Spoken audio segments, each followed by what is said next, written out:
చూస్తారు ప్రవీణ్ హత్యను? ఇది చాలా దుర్మార్గం అండి. మొట్టమొదటిగా నా పేరు నెహమియా, నేను ఇక్కడ హైదరాబాద్లో ఉంటాను. మాది కూడా ఆంధ్రానే. చాలా తీవ్రమైనటువంటి పరిణామాలు జరిగినవి. యాక్చువల్గా అది చాలా క్లియర్గా తెలుస్తుంది.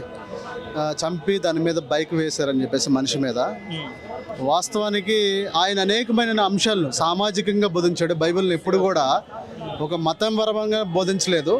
అన్ని మతాల్లో ఉన్నటువంటి వెలికి తీసి తన పందాలో, ఒక విచిత్రమైన పందాలో, అంటే అందరూ కూడా ఆలోచింపజేసే పందాలో తను మాట్లాడడం జరిగింది. ముస్లిమ్స్ మీద కానీ హిందువుల మీద కానీ ద్వేషం ఎవరి మీద లేదు. మాకు సత్యాన్ని తెలుసుకోవడం మాత్రమే. నా స్నేహితులు దాదాపుగా 30 మంది మేము క్రైస్తవ కళాశాలలో చదువుకున్నామండి. ఈజీగా మతం మార్చేస్తున్నాం అంటున్నారు కదా. 30 మందిలో 25 మంది ఇప్పుడు హిందువులుగానే కొనసాగుతున్నారు. అక్కడే భోజనం చేశారు, అక్కడే ఉన్నారు, అక్కడే చదువుకున్నారు. ఆ చదువు వల్ల ఇప్పుడు బాగుపడి ఉద్యోగాలు చేసుకున్నారు, లక్షల రూపాయలు సంపాదిస్తున్నారు. కానీ ఏ ఒక్కరు కూడా వాళ్ళని నిజానికి చెప్పాలంటే హైందవ పుస్తకాలు చదవలేదు, బైబిల్ చదివారు వాళ్ళందరూ. నా చదువుకునే వాళ్ళందరూ.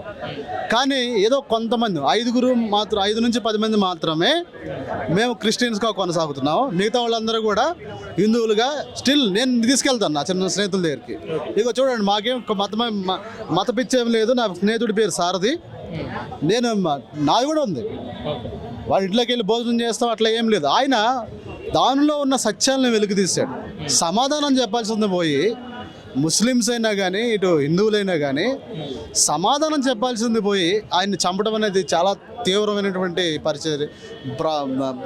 అది చాలా మరణమే అని చెప్పేసి ఇంకా ప్రభుత్వం ఏం చెప్పలేదు. అక్కడ ఉన్న ప్రభుత్వమే కూటమి ప్రభుత్వం.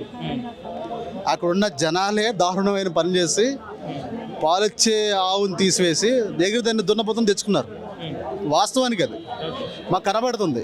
స్పందనే లేదు, క్రైమ్ సీనే లేదు. అక్కడ మనిషి చనిపోయి బైక్ మీద పడటం ఎట్లా ఎంత సాధ్యమేనా?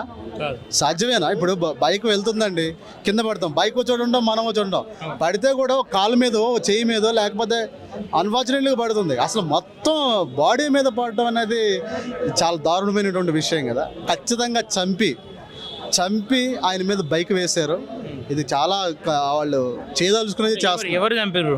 ఇది చాలా మంది ఉన్నారు, చెప్పలేమండి. అదే చెప్తున్నాను కదా. అది ముస్లిమ్స్ అయినా ఉండొచ్చు, హిందువులు అయినా ఉండవచ్చు, ఎవరైనా ఉండవచ్చు.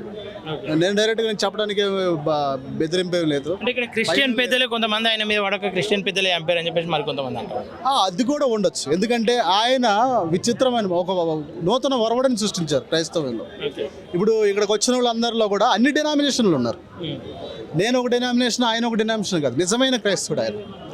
ఎందుకు ఇంతమంది పబ్లిక్ ఆయన్ని వెంటబడి ప్రేమించి వచ్చారంటే అనేకమైన అందరూ ప్రేమిస్తారు. ఈయన మనోడు, ఆయన నిజమైన క్రైస్తవుడు.